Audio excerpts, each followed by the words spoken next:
Greetings, beloved brothers and sisters. In the course of a lifetime, sooner or later, usually in early adulthood, but sometimes later than that, being will recognize love for what it is. Love not based on good or bad, but just the nature of reality. When you feel love for someone, or you feel someone's love for you, and you realize that it transcends anything that ever happened. It's just love for no reason. It's a wonderful thing. It's very moving. Many people, when they decide on a spiritual path, don't realize it, but having seen what love is, they reflect back on their lives and they see all the times when they weren't loving, and they feel guilty about that. And so, without knowing it, thinking they're just moving towards spirituality, they decide from now on to be as good as they can.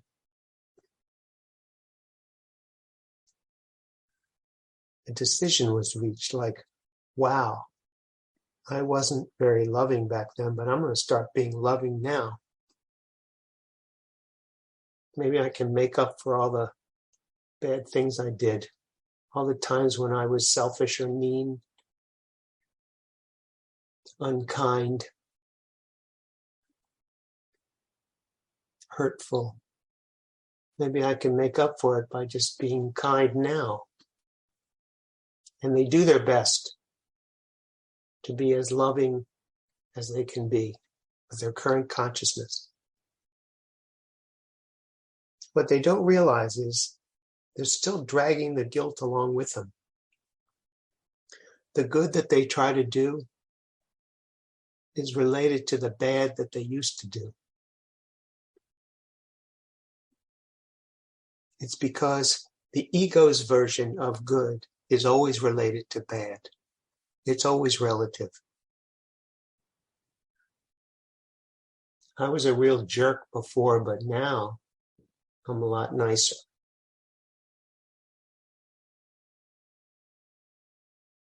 From that vantage point, you could never awaken. And while it's probably a good idea to be kind,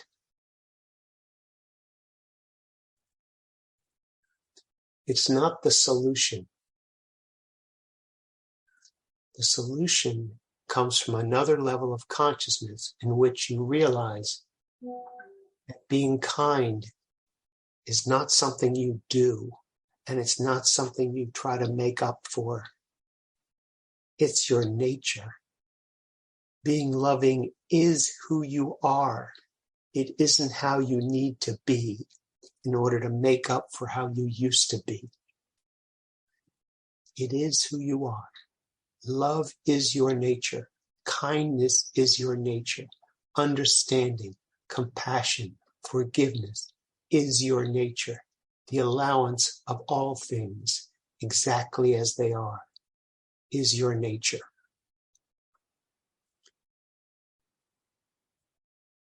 If you watch little children at a certain age, when they're between 1 and 2, they become very interested in standing and walking. And at one level, you could say, my goodness, their whole life is nothing but failure.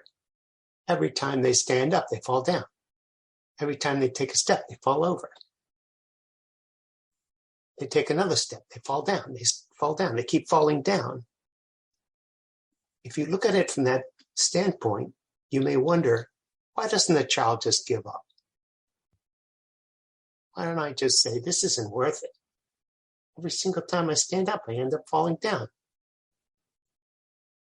It's because the child, number one, is not judging themselves in terms of failure or success. The child has a goal, and the goal is to stand on its own 2 feet. And it doesn't really matter how many times it falls down. It's learning something about balance and being ambulatory that is in and of itself so rewarding that the falls are part of what it takes to get to that state where they can propel themselves. First cruising and holding on to tabletops, but later, amazingly, balancing on these tiny little feet. And then they access a whole new world of discovery. But what isn't there is the looking back and the judging of how fast this is going. They learn to walk when they learn to walk, and they learn to talk when they learn to talk. And once they learn to walk, it doesn't matter how long it took them to get to that state. Now they're walking. Think of yourself like that little child. And if you have judgments about how you were, just say to yourself, if I knew better, I'd do better. You may look back on a time when you were indeed selfish. But if you were selfish, from the ego standpoint, it was only because you believed that your selfishness would benefit you in some way. The more for you, the less for somebody else. But you believed that's how life worked. You really didn't know any better. And you may say, I should have known better. I was told not to be selfish. But no one gets it until they get it. No one learns until they learn. It doesn't matter what you're told, and it doesn't matter what you tell yourself. If you knew better, you'd do better.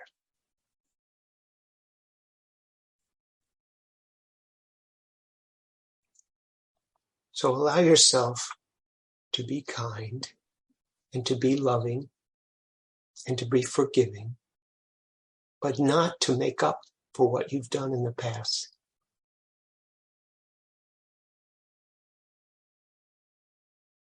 You have nothing to feel guilty about, any more than a child should feel guilty about how long it took them to learn how to walk. What you have is the amazing discovery of who you are.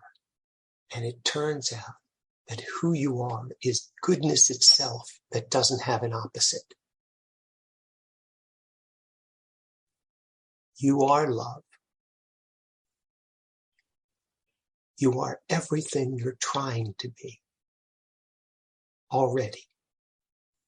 Allow yourself to be that and forgive yourself for not knowing what you didn't know until you knew it.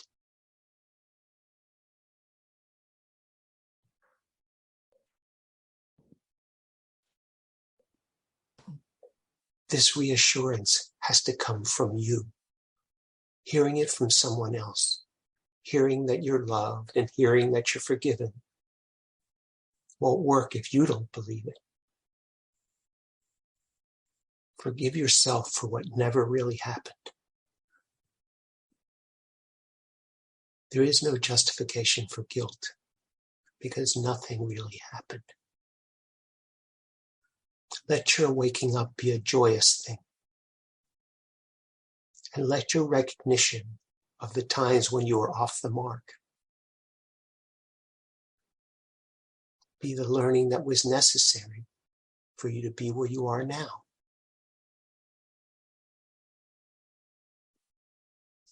It's a divine pathway. As you know better, you'll do better.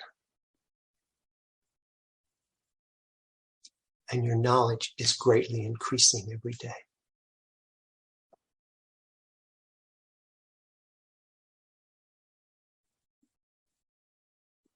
I love you very much, and I'll speak with you.